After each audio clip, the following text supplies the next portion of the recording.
welcome to Legendary Aesthetic. And guys, today I'm going to make the video Jurassic World Rebirth.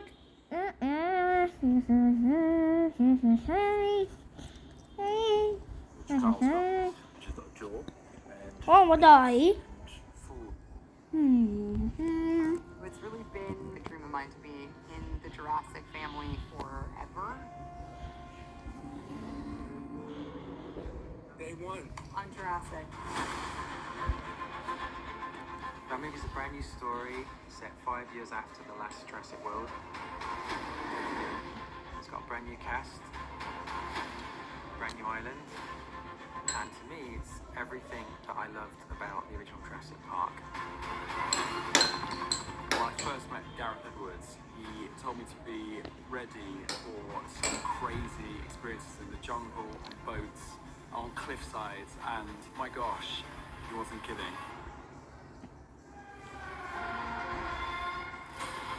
There's set piece after set piece that is really exciting and a tribute to tell an endless story. This film is very relentless. It kicks off, but it doesn't stop till the end.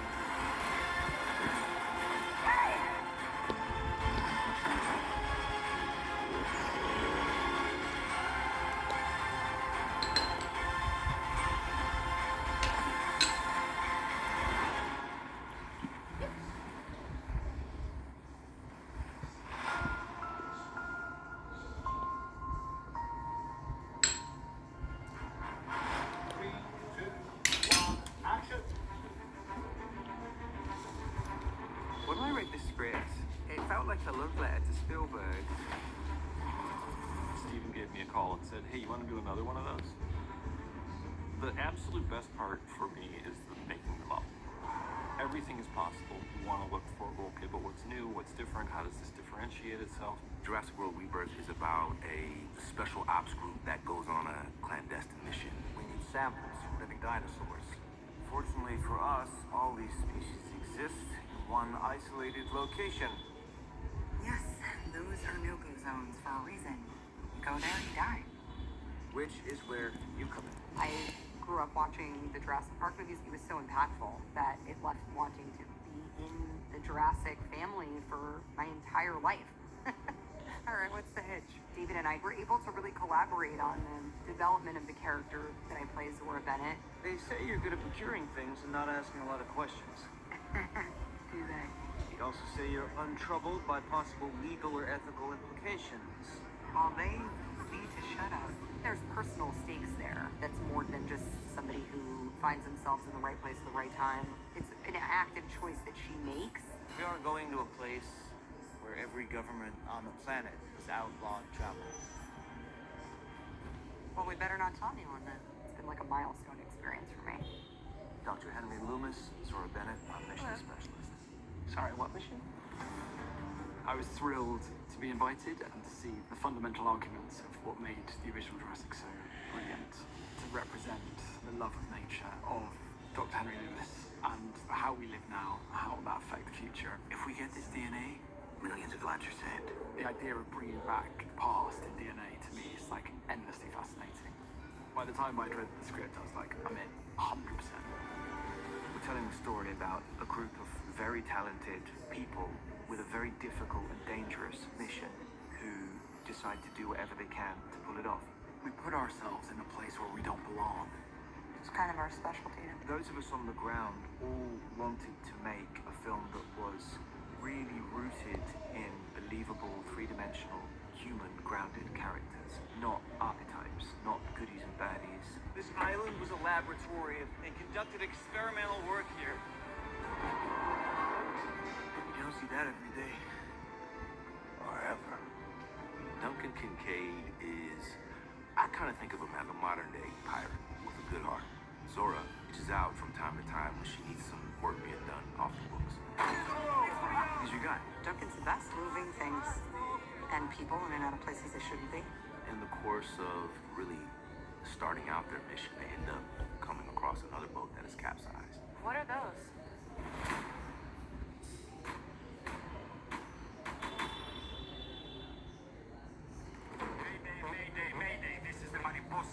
thinking.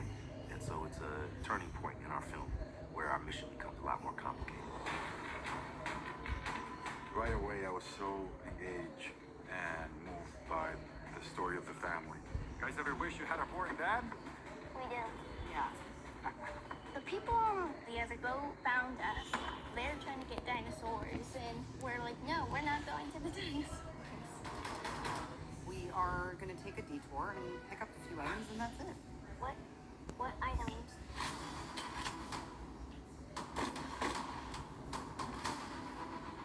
You can't tell another story where people go and are surprised by the fact that their lives are in peril.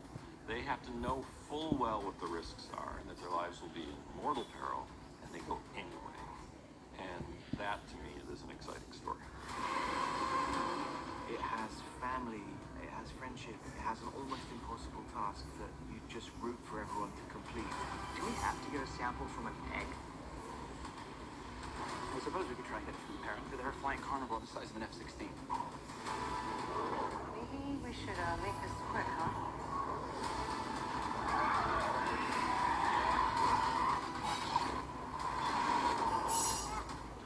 There are a group of people that are running towards dinosaurs, and then they become a group of people that are running away from them. We put ourselves in a place where you don't belong. Survival is a long shot.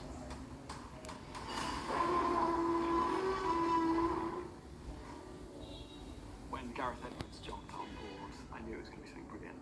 Gareth Edwards is a real visual stylist, and we loved his previous work. We had looked at the creator, and we'd seen Rogue One, and we had seen his Godzilla movie, and there was a certain sense of confidence because of his long experience in visual effects. He knows how to use CGI in the best way, where you don't know it's CGI, and create these incredible sequences. So we thought Gareth would be perfect for this movie. His strength is really in his imagination. When you talk to him about how a scene's gonna like, how a scene will play out, he leads you through the story like as if you're walking. Guys will come in from the darkness into the light. Spielberg's so good at what he does. It's like the hardest bar to try and even come close to. Like, I've just been watching to death all the, like, obviously Jaws, Close Encounters, E.T., Raiders, everything, Jurassic Park. Like, really analyse why is he doing that? What happened there? What made him decide that? How can I decide a similar thing but different?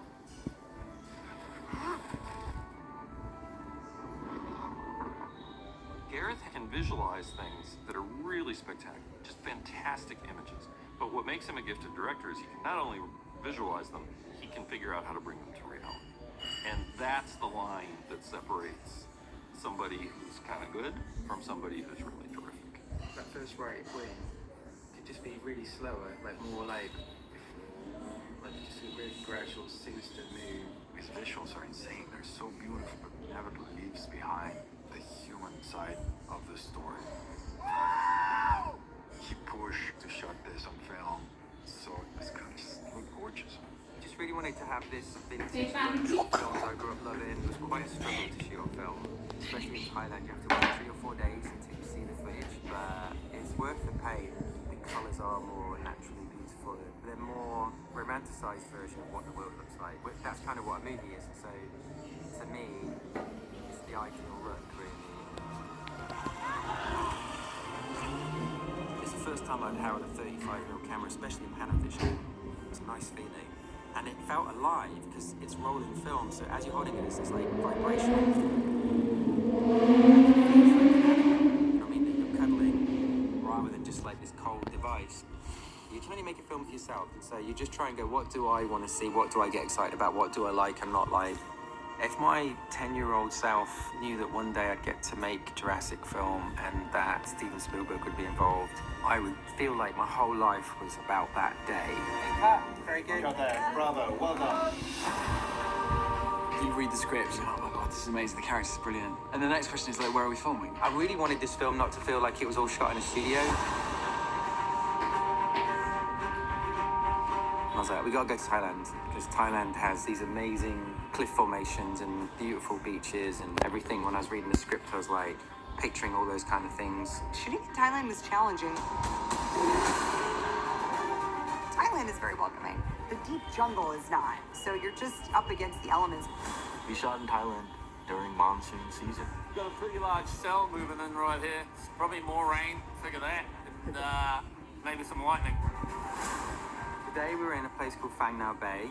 It's basically these giant limestone cliffs which Thailand has in spades, but they're all in this beautiful ocean environment. This is the moment when the boat is being chased by the mosasaur into the island. They're being forced into these pinnacles. What we're doing here is we're getting some of the stunt performers to jump off the back of the Essex.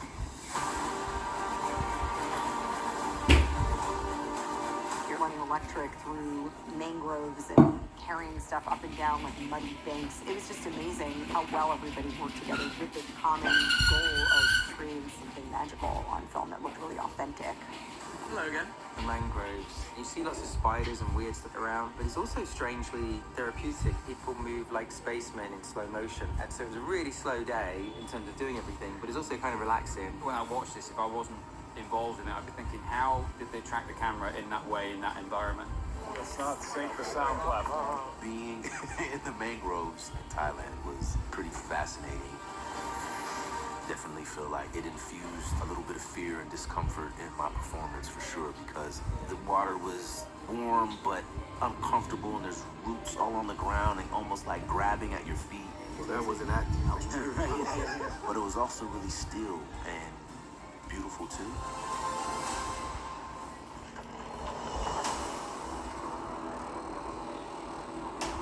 We were in the jungle in Krabi. Eduardo did a fall that I'm sure you caught, falling from the sky, and yeah, and it's just about holding breath underwater and then emerging as if you've sort of fallen 50 feet.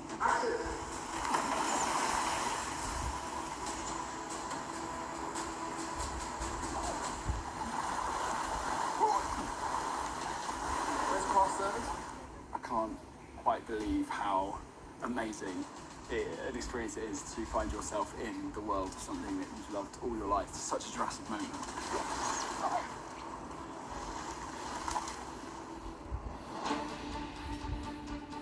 35 minutes of the film take place on water. You have all of these massive dinosaurs living in the water, and it's this incredibly awesome action set piece. Normally I'd be like, oh, this is sacrilegious, you can't do this. Jaws meets Jurassic. It's a massively high bar. And I was like, no, we got a real boat. Let's go do this. Malta has this sort of hybrid situation where you have this tank, you can fill it with water. You've also got the ocean right next door and some really cool locations. Can't take it all in. We're very lucky. Before we started this, everybody was like, don't film in the ocean. It's a nightmare. Don't do it. Don't do it. And I was like, no, we got to. Yes! Look at that! Our beautiful boat, the Mariposa. It's a 47-footer. It's a cool difference between the other boat, the Essex. Yeah, I learned how to tie a knot. I learned how to like the jib when it's like tacking. I learned all that. We did it for 2 straight days, all day at the boat. And we had all the crew here, cameras, actors. It was pretty fun. It was. Anytime you're on a sailboat is a good day. We're at what's called the deep and the shallow tanks, and we're doing close-up work on our 2 boats. The Essex, which is our patrol boat, and the Mariposa, which is our sailboat. Our boats are lifted and dropped right onto a gimbal, in which we'll be able to move that boat up and down, forward and back, and give this appearance that it's actually out on the open sea. This whole rig had been built specifically for our boat, the Essex. They'd taken that boat out and with motion sensors had recorded 8 hours of life at sea, which then was recreated by this hydraulic contraption. The making of a film that involves a lot of water has its challenges, whether you're shooting on the water or you're just having elements of water. The conditions of that are hard. There were like 4 water cannons running from the back to the front, helping Scarlett get in. She flung on the side, pulling her back up. The boat was sort of flipping around. You feel it. You know, it's that everyone's in it and in those moments.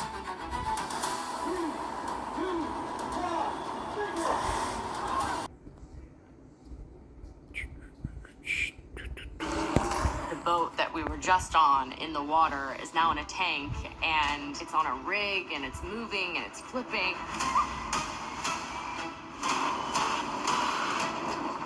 And it's going swimmingly. These locations have been hot, like Thailand was extraordinarily humid, so you almost felt like you were being cooked from the inside. And then you go to Malta and you felt like you were being cooked from the outside.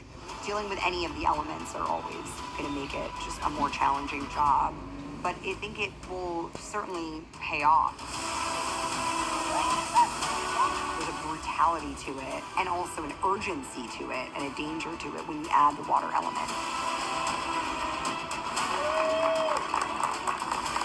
You're playing with fire when you want to come to real locations. There's a reason why all these studio films want to go into studios, but I really feel like everyone's responding to the fact that we're in real places. It's really why everyone's coming to see this film is the dinosaurs. We need DNA from the 3 biggest dinosaurs. Across 3 categories: seagoing, land-based, and avian. We have encounters with the different types of dinosaurs, and I wanted to make them specific characters and bring something new to it.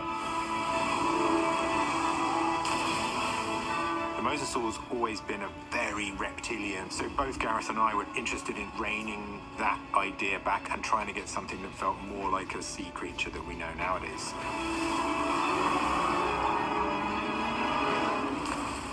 I wanted to bring Spinosaurus back because I felt like we got to see him in Jurassic 3, but not nearly as much as I wanted. What the hell are those? They're helping the mosasaur defend territory, stalk, hunt. Oh, that's discouraging. Our understanding of the Spinosaur and how it moved, where it lived, has moved on a lot since the original Jurassic Spinosaur. It would have spent a lot of time in water, whereas on the original Jurassic it was a land-based animal. The Titanosaur sequence, I wanted these moments of real beauty. There's a chance that they had these very long, whippy tails. Like, apparently they could break the sound barrier and won't go, make a really loud sound. My reference to people were like the ribbon dancers and Olympics, just that swirly pattern and how to get something beautiful into those shots. With the Quetzalcoatlus, there's so many different interpretations of what one of those things looks like. And for me, the key was around the eyes of a bird, because depending on how you do the eyes, they can have a completely different character. And you kind of wanted these to look a little evil.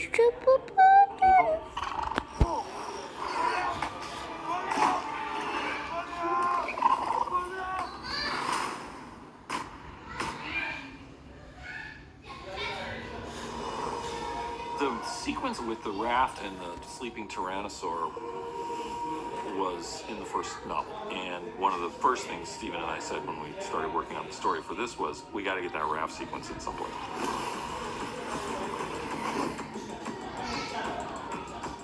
It's going to be one of those really classic Jurassic moments. Who doesn't want to see a T-Rex stomping down through this river?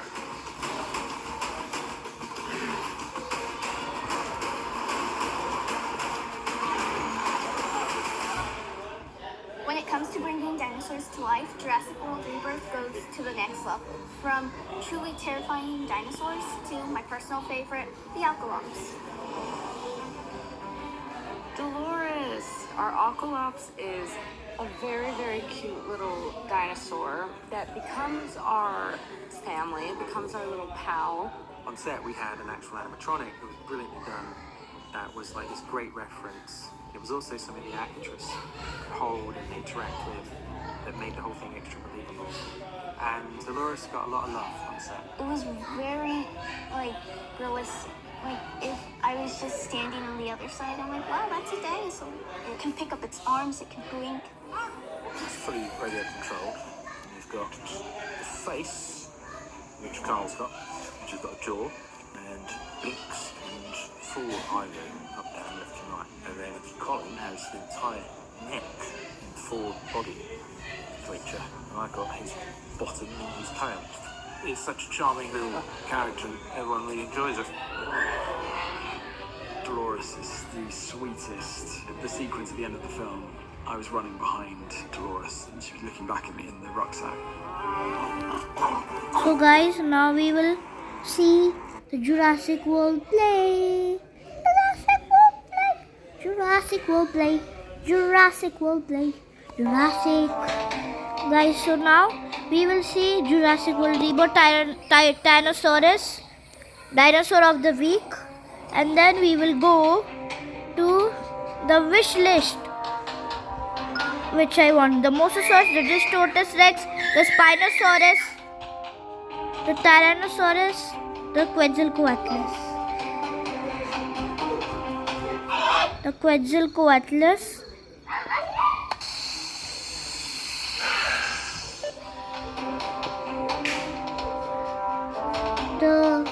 now the Distortus Rex,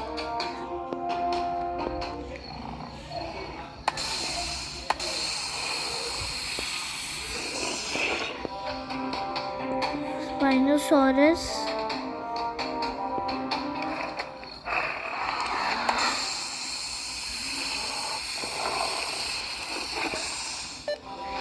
and now the T-Rex,